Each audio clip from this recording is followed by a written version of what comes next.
my close circle is Miki, and then Dominique formally, and then Domina as well too, if I do allow and I share that name. Thank you. Thank you for being here with me. Thank you. So, the first thing I want to do is I want to start by just getting an idea of what is your spiritual practice like presently, at present? Okay. So presently I find it I kind of so my spirituality kind of blossomed out of like my political journey. Like my background and education was politics and history and patterns, and then kind of taking that pattern recognition and applying it to my spiritual practice and noticing that there was a dearth previously just from having not quite resonated with the traditions I grew up in.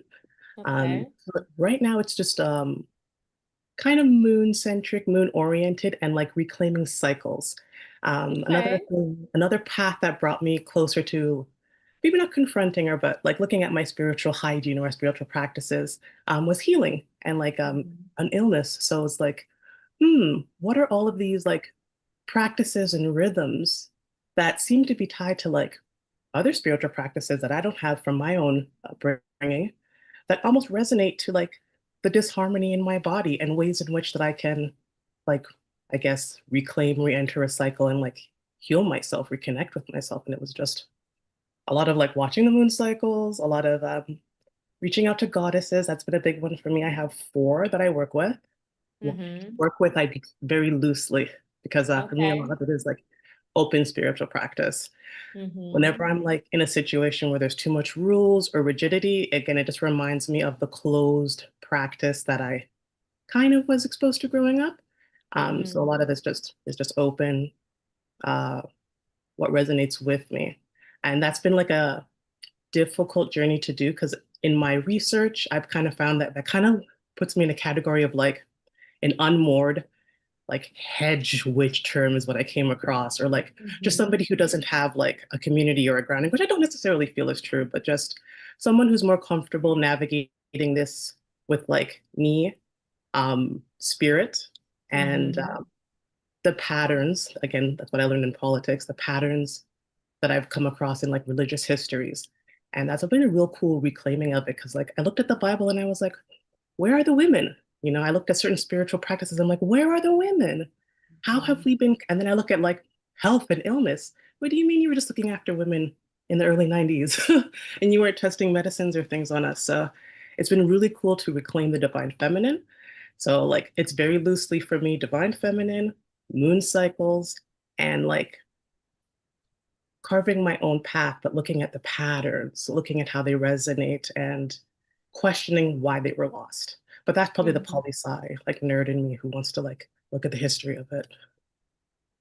Okay. So I feel like there are a few different elements that we can extract in the answer. I'm hearing a lot of like science, you know, and then like I guess recurring history themes in there, and then like some intuitive with, identifying goddesses that might align with you. Um, Tell me about how you grew up. Like, is this something that you learned in your childhood? Like, how were you raised to think about spirituality or spirit very early on? And I'm Uh, here. I'm just gonna grab my water. okay, no worries. Yeah. Mhm. Um, that's a big one. I always think of my first memories, and it's non-denominational Christian, and it's going to church as a young kid and kind of I'm not it's not a blanket statement about the practice or the religion. But because I do, as you see, wear a cross, it's a very important part of my spiritual upbringing. I think to Mhm. myself, my grandmother prays for me. Like I'm not necessarily turning my back on like the church, but it took me to my 30s to realize I didn't lose faith in God. I lost faith in the church. So I still wear my cross because I know where my faith lies. In spirit and in again navigating that conversation between, what resonates. But it was growing up and going to the church and asking questions. My grandfather, he's a Rastafarian, very like would I engage me forgot in reasoning as a to kid. let you announce before you even started where you're from or like what your ethnic background is. I forgot that part.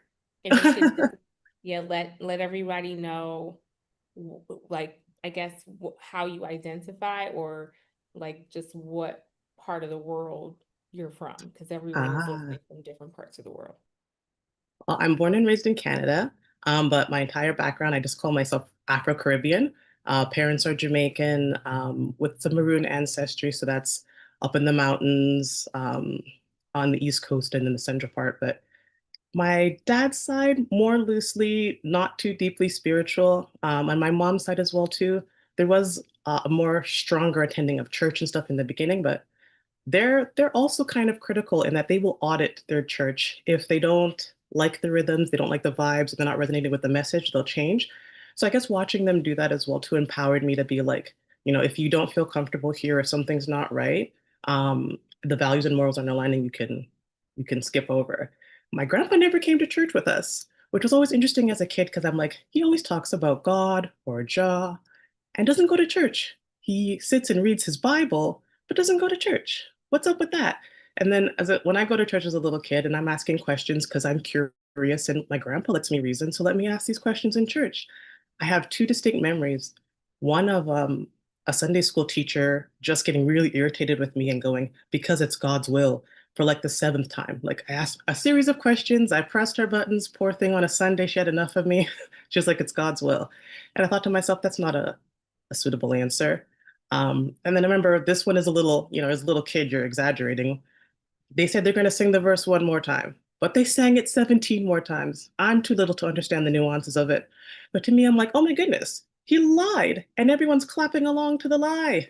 Didn't understand the nuances of it, but it just, as a kid, it made me a little more critical and a little more questioning. So more reasoning with grandpa, less going to church. And the older you get, when you can kind of, nah, I'm not going to go. I'll just go for the major stuff and like look at the Bible myself. I was given a kid's version of it that had like comic book breakdowns after like certain chunks and passages. And I would read it and try to understand it, but again, it didn't quite resonate with like the outside world and I had too many questions that just didn't have answers and I didn't like the ways in which it was used to pursue validate like morals and behaviors that were wrong when you can see how it was used to justify certain things that happened in history. Recently, in a debate with someone, well, they'll use it to tell me, well, I shouldn't even voice my opinion. Here's a Bible verse that says women should be quiet. So I was like, nah, this isn't right. This isn't right. So a lot of it was like 6 to 8. It sounds so crazy. You left the church at 6 to 8. Well, cognitively, I was like, it wasn't for me. It really wasn't. And then in high school, you get a little bit more like, oh no, I'm a little bit of an atheist. Nothing makes sense. There is no God. But that never resonated with me either because there was just this something, the reasoning with my grandfather, the pondering about nature and the awe, which to me, I'm like, awe and God, kind of sounds the same. That etymological wordplay that I think I would say the Rastafarians are known for. Every Rastafarian in my family, they're quick-witted, they break down words and they make you just think about things from different angles all the time. So maybe that's like a little bit of the overthinker in me as well too. But that looking at those patterns and questioning what's my relation to this thing people call God and how is it going to animate me through this world? And if it's my vision is or really oriented, my vision for spirit is oriented on doing good and that whole light and love and Christ consciousness that's a term I came across recently, not something I grew up with. Because growing up, it was God says this, God says that, the Bible this, the Bible that. I don't like being told what to do. And if my grandfather were here, he would tell you, um, you see her? You can't tell her anything. She have to find out for herself. But that's kind of just really been how I've like been out here on these waters trying to like orient myself to what I believe is the light, the right, the good, but also with like not taking any gruff as well. Yeah, I really like, it sounds like you grew up with like structured freedom in a way. Like, Ooh. yeah, just the freedom to be able to critically think, the freedom Hmm. to be able to question and to ask. Um, but some structure still, because the concept of Jah or God was already present. It was there. So it was almost like a non-negotiable. Like we at least know that that is. Um, But yeah, like how do you think okay, well let me back up. With the questioning, it sounds like your family at least received the questioning well. Like they weren't taken aback, they weren't offended by you asking questions or having them. For the most part. It depends on different Okay. family members as well too. Grandpa, very open, always reasoning. Um, uh, when you bring it to other family members, and I find interestingly as I reflect on it, particularly the female members, it's like they didn't have time, much like the Sunday school teacher, to entertain too much of your questioning. Mm-hmm, And maybe not comfortable in the rigidity of the practice or even comfortable in like the delegating of things. It's kind of like a leave it to Jesus thing for them that mm-hmm, didn't work for me because I had more mm-hmm, questions. And there were other parts in this package like if I were to go and call myself, oh yes, I am a Christian, there's so many things in here that I'm like, well, I don't subscribe to that or that or mm-hmm, that, and that's mm-hmm, wrong and that's wrong. So I didn't feel like it was right to do like a pick and choose approach to it. So whenever I would bring these questions to people, they kind of made me feel as though you're being a bad person.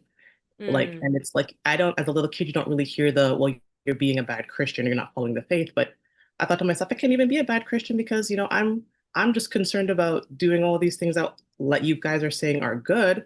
But when I'm asking you about the things that don't look so right, you don't have answers for me, or you say it's God's will, or tell me I can't understand it. Meanwhile, my grandpa's been asking me questions and like giving me room to and respecting my understanding from a young age. So I think that kind of drew me to more of his unmoored approach as well to um, spirit because everyone else was a bit too rigid for me. And I don't think the rigidity, no, I know the rigidity doesn't resonate at all because there's too much that we don't know.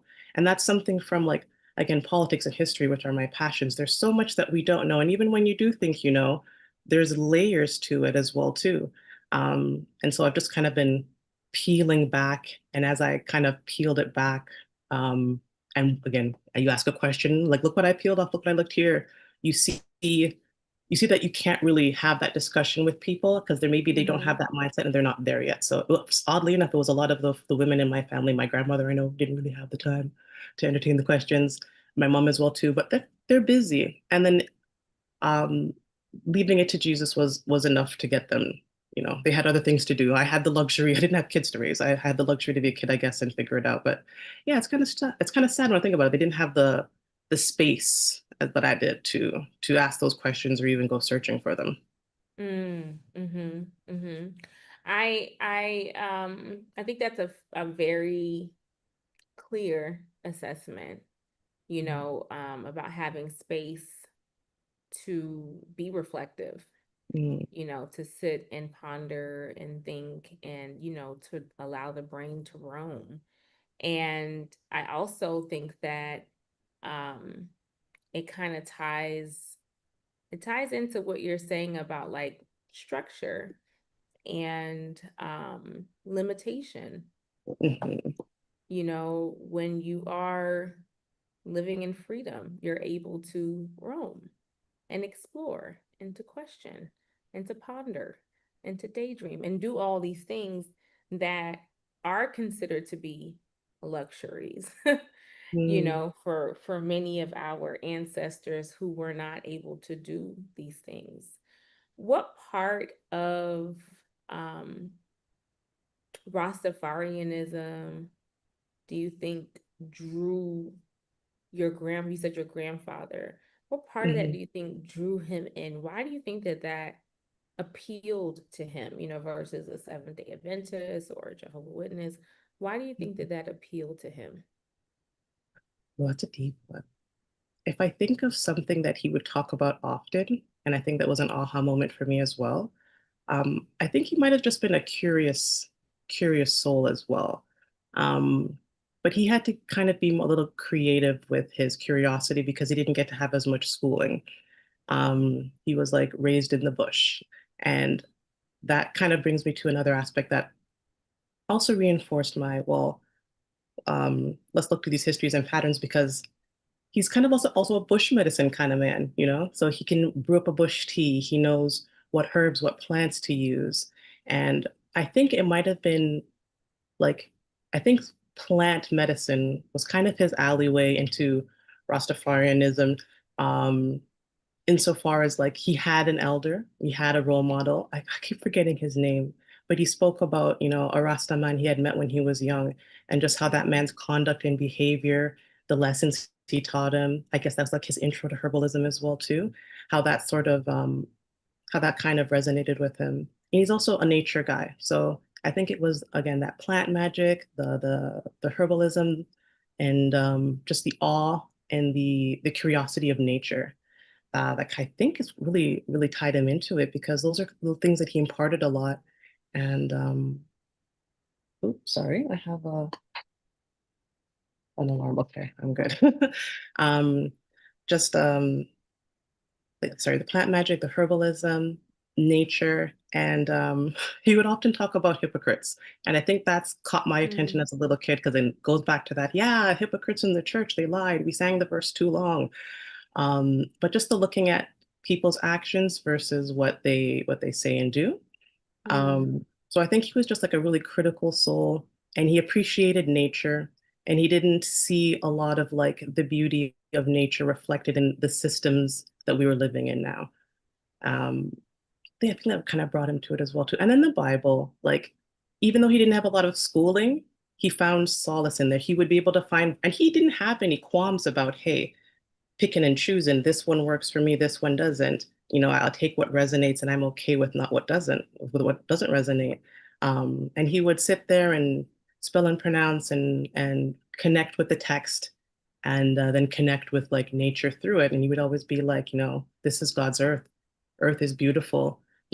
For him, it's like the people, the hypocrites, yes, but the earth is beautiful, the earth is nice. And that's kind of just what I saw him modeling, and I think that's probably what drew him to it, just the nature aspect of it, the ability to be an individual within it and not have anyone sort of restrain you. Because even some of the things he practiced were looked down upon. He locked his hair. The government was very much against that in Jamaica. And I'm critical enough to say that to this day, they still have some attitudes towards it and to in Rastafarianism that are Jamaica? counterintuitive. Yeah, it's kind of counterintuitive. There's a bit of a, colonial capture still, um, and some negative looks or negative perspectives that Rastafarians still Mm, persist. Kind of like the way I would say in North America, we're like, oh, hippie or a bum for some people. okay.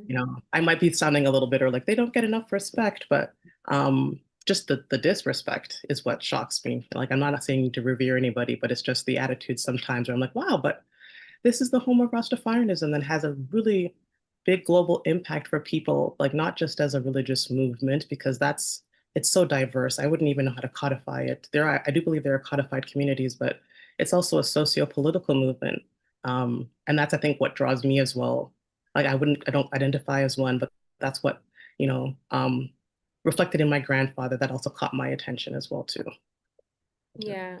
I mean, if you had to name yourself now, obviously you said you're not an atheist, you don't identify as a Rastafarian. What would be the closest or most adjacent spiritual system that you find yourself ascribing to? Mm. I think it would be eclectic. I think it would be eclectic because it is so very new for me. Mm, Because a lot of the things that I like, people like my sister, or I have another sister as well. Like two of my sisters are deeper in this journey than I am. And they'll be okay. like, well, Dom, the way you use like plant medicine and the way that you use herbs and stuff like that, you're kind of like a green witch. And those are terms again, you bring those to your elders growing up, and they'll be like, oh, so you're doing obia. And I'm like, what? No, I'm not doing witchcraft, like black magic. That's not what I'm doing here. But look how we are both using peppermint tea to treat gas. Look how science tells us these are the properties of peppermint tea that our ancestors identified a long time ago in a practice that might have been demonized because how do these people know to like pull these plants? How do these people have this knowledge?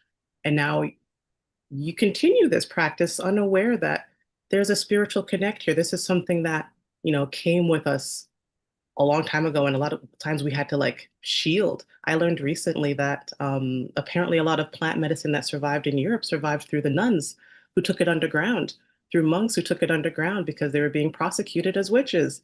So it's strange to see how like something as benign as using, God's green earth and the gifts God gave you to craft medicine can be viewed as something like dangerous or scary or dark. Mhm. Meanwhile, that's something that we do every day. And it's Mhm. just the lens that you put on it. So it's like another one of those, oh, there's a little bit of hypocrisy there. But um, yeah, I feel like I almost got a little derailed here in my like plant magic enthusiasm. But I mean, uh, your perspective isn't it's not a derail mm, if this is what spirit means for you, right? yeah, Like, it's very eclectic. It's very plant-based, and it's very like it's a solo knot. It's not something where I would be like, "Hey, I have something to proselytize to you."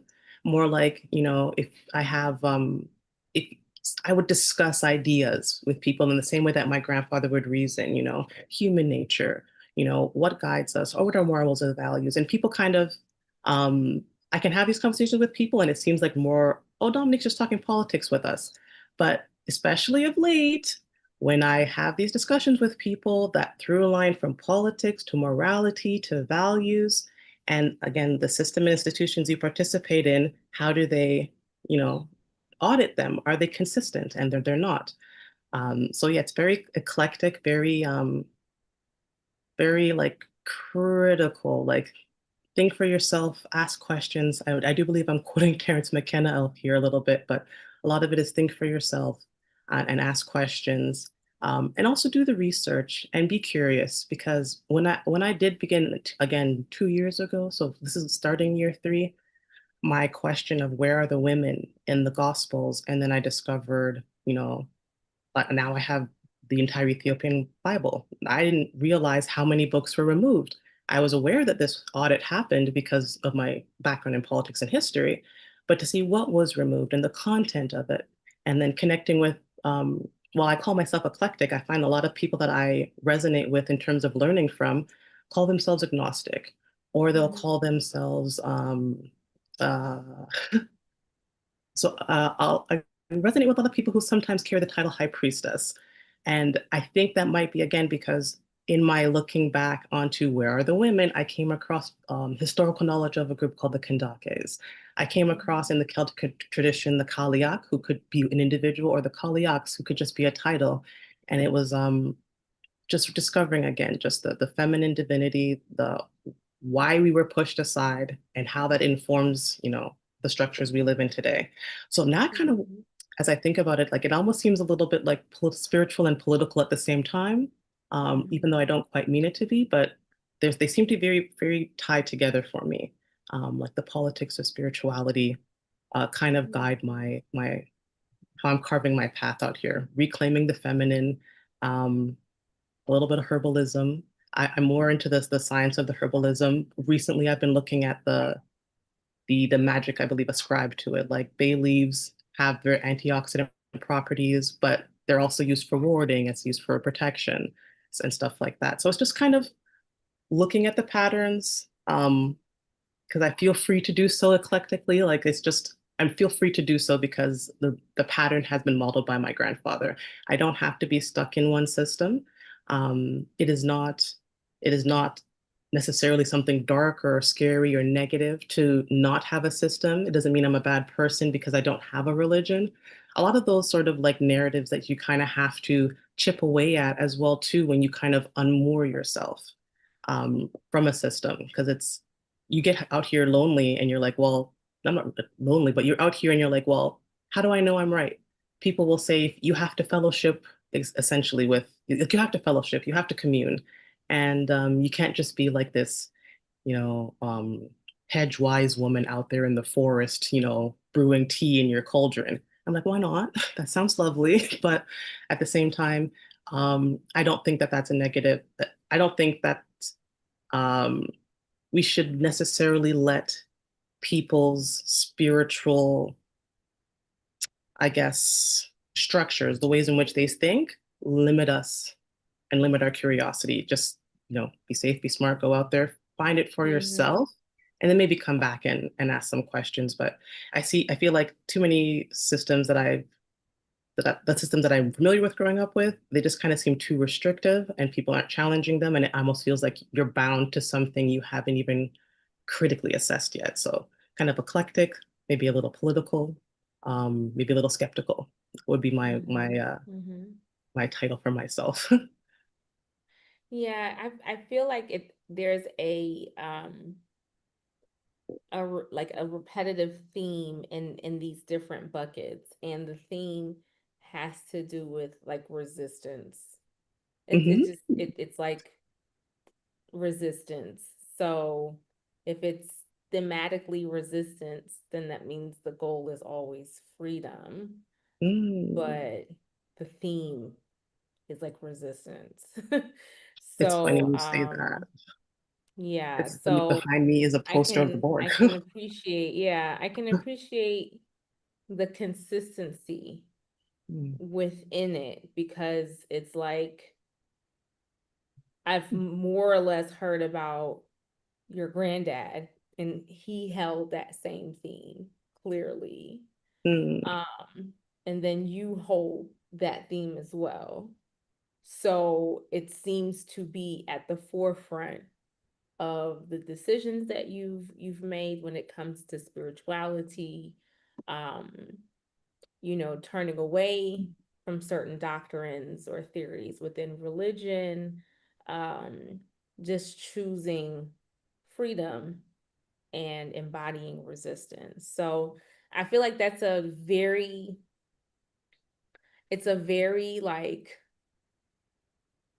poignant space that we find in people who are, I don't know how to categorize this, but they are um,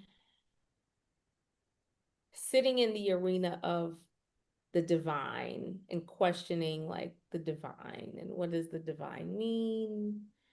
How can we find the divine? How do we enter into relationships with the divine? So, in that, then there's nature, then there's curiosity, Mm. then it's very expansive, because it's the divine, and the divine can be found literally in so many things. The Yes. divine is endless. The divine is never ending. um and it's actually very it's very unique, I will say, because I think that for many of us have not grown up with that type of background.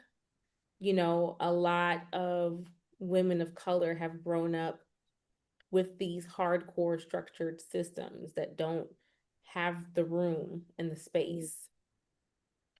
And then that becomes the theme, that becomes the framework. And even in finding another shoe that fits, it's still a structured shoe. It's still a Yeah. framework shoe, because the framework is at the foundation. Mm. So it's very unique to be able to speak about resistance as a theme and as a framework, and know that freedom is ultimately the objective.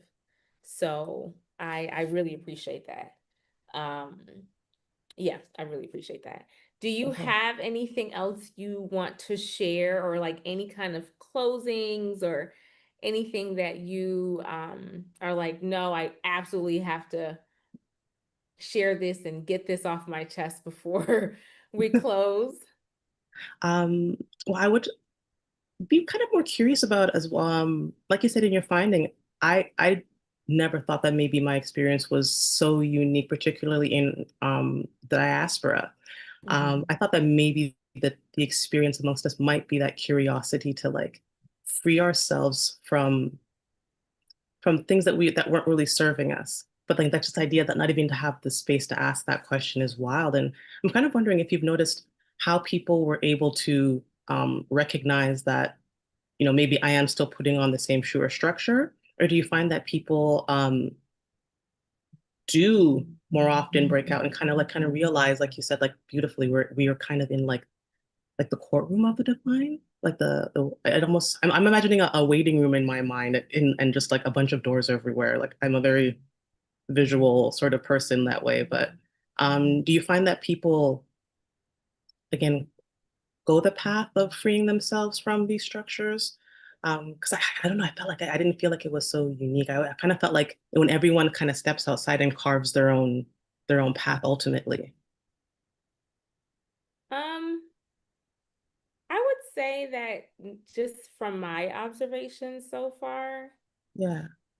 it is unique. And you know, part of it is just the value system, right? Mm, So yes. I live in Tanzania, and the value system in East Africa is even Wow. different from the value system in West Africa. My husband is West African. Yeah. And even from him going from one part of the continent to this part of the continent, Hmm. completely different value system. You know, going from Hmm. New York to Yeah. California, completely different value system. Mm. Um, Not everyone values freedom. Mind blowing. Yeah, I feel like Yeah. maybe yeah, I've got some more introspection to do on that as well too. Then wow, because I appreciate that we have all different value systems, but I think I've always yeah that through line that there's usually a through line and a guiding principle, and it is like that good. I think that maybe causes people to question, but wow, no, okay, that's wow. Thank you for that perspective. I think that might help me with my navigating like I find myself to be very introverted as well too. So now I can maybe be like, oh, okay, no, maybe, yeah, maybe I am out to lunch here on this. Because I, like you Yeah, said, I like it's mean, built into and the structure of it's it part and of not, the sauce, right? It's part of the yeah. seasoning. It's part of the Huh. eclecticism and the diversity and the variety, like, you Mm, know, and it's part of what makes finding your tribe so special because mm, out of billions of people, wow, we share the same values, you know? Um, so it's something to be said. I mean, not everyone is even interested in waking up spiritually, right? yeah, There's some yeah. people who are perfectly content Mm, with staying asleep in a deep, deep slumber. And if you try to arouse them from their sleep, what? yeah. War. Okay. Wow. So, yeah, our values are so different. And, you know, our values tend to come from our grandparents and our great grandparents and the people who raised us. And we Mm, tend to get our values from what we've seen that makes sense, that feels good, that hits our soul, that feels aligned. So mm, we all share different values, and not everybody, um, freedom isn't everyone's goal. If everyone wanted freedom, there wouldn't be so many people still caged up in America, mm. right? I mean, Wow. clearly it's I didn't think of it that bondage, way. Yeah. right? It's the matrix. I mean, I don't know how else to say it without saying it, and yet there's so many people still there. Like, I got Yeah. out, but every single one of my family members is still there, except for, my peking, my pick me.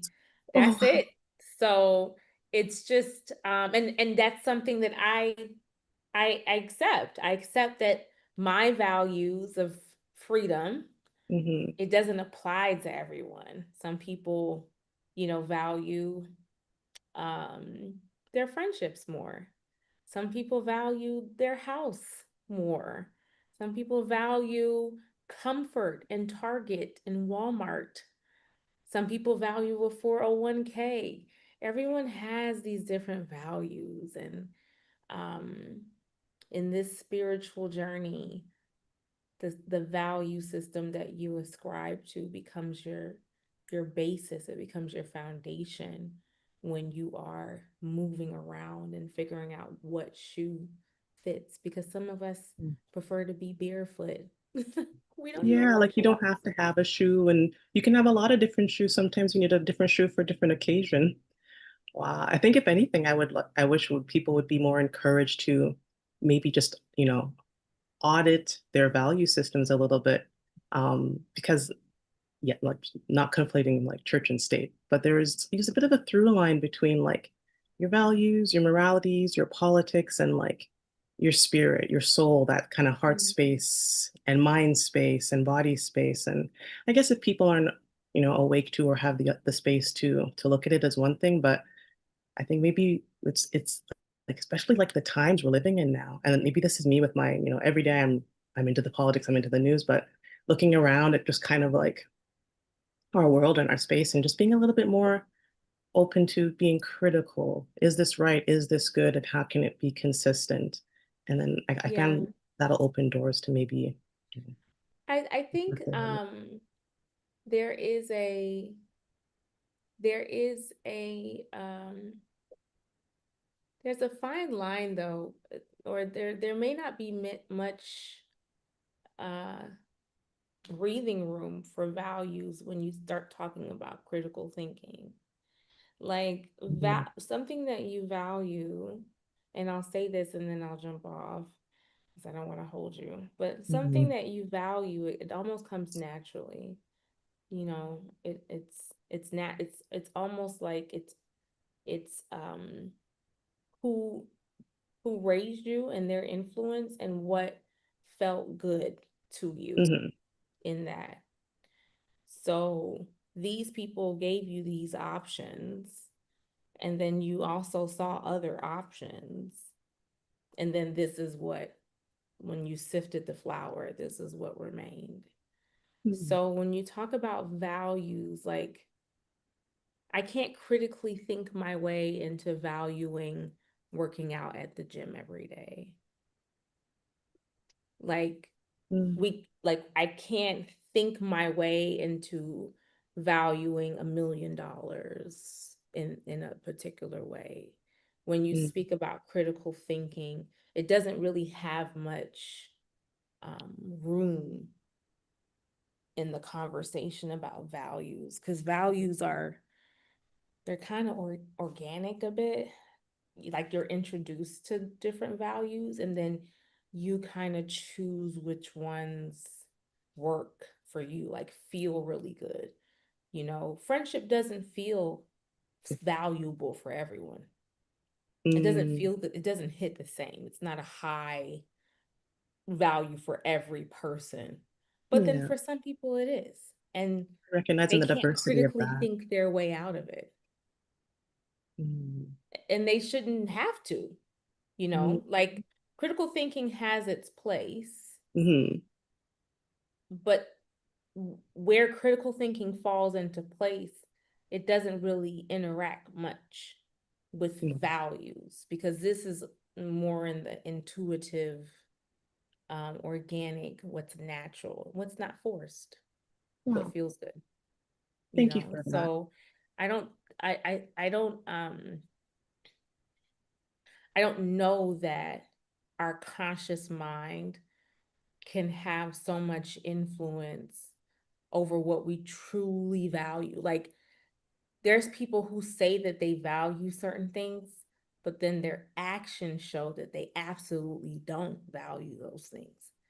And that's because their actions are showing that their value system is not based off of what they think Mm, or what they're articulating, but what truly is inside. It's mm, like it's inside. It's, you know, so it's a very, yeah, it's a very different room to be in to look at um critical thinking and a value yeah, system. you gave me an aha moment there when you did the critical thinking to intuition. That was like a little through line there that I kind of I never looked into or like I neglected. That's interesting. Yeah, it's interesting Yeah. to ponder. Particularly that's Yeah. something I want to work on in like year three as well, to developing that with different tools. So wow, I didn't realize that where this that's a space that I'm lucky to be in. Yeah. Yeah. Yeah. Yeah, I Yeah. understand the You're welcome. uniqueness of it now. Thank you. So yeah, so thank you so much, Dominique. Again, I really appreciate this time Mm, that you have shared with me. Oh, no, so thank you. graciously. No, Thank thank you. you. Thank you for what you're doing So, as well too. This is really cool, and I yeah, look forward to seeing how you've put this all together. Like it's really cool what you're doing here. me too. I would shed more, but we are currently being recorded for quality assurance. So I will hold on Take to your this. time. I have to say. Take So your I time. will follow up with you because we actually have um a series. I am doing a series on